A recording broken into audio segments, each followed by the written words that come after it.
It's no secret that in recent years, confidence in our system of elections has been at an all-time low. And polling suggests that more and more Americans fear for our country's future. Our republic was founded on the principle that we are governed by a representative democracy consisting of those chosen through free and fair elections.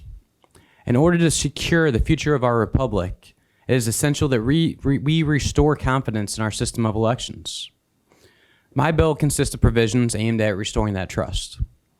For one, SJR 30 specifies that only U.S. citizens over the age of 18 who are residents of Missouri are entitled to vote in all elections.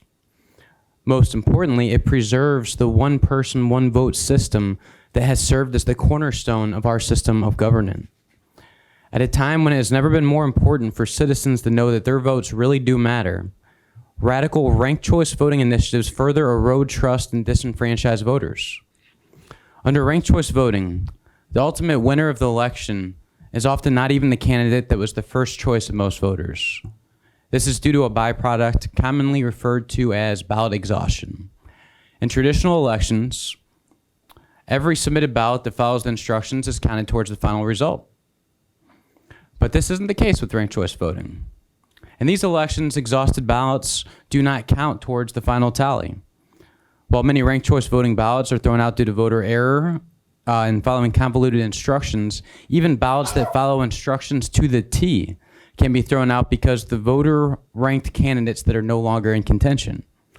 As candidates are eliminated through multiple rounds of tabulation, voters have their ballots exhausted if they only ranked candidates that have been removed during successive rounds.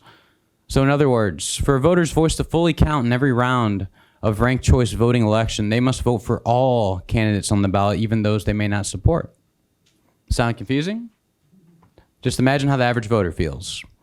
So while proponents of ranked choice voting claim that its purpose is to protect majority rule, the reality is that all it creates is an artificial majority.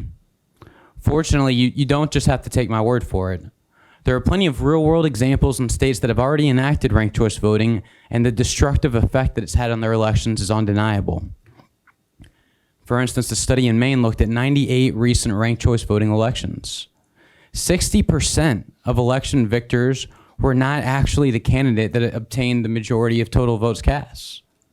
In a San Francisco Board of Supervisors election, after 20 rounds of tabulations, 53% of ballots had been exhausted and only 8,200 ballots contributed towards the end result.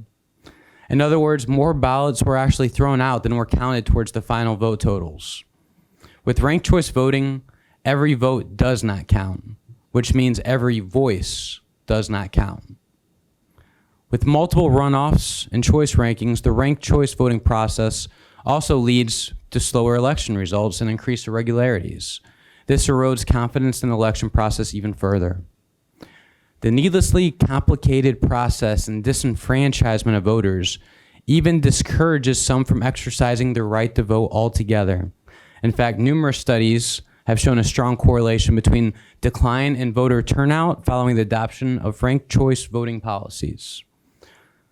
Strengthening confidence in Missouri's election should be an issue that everyone can get behind. So I asked the committee to join me in supporting SJR 30 so that we can ensure that every Missourian has a voice now and for generations to come. Thank you, and I'd be happy to answer any questions.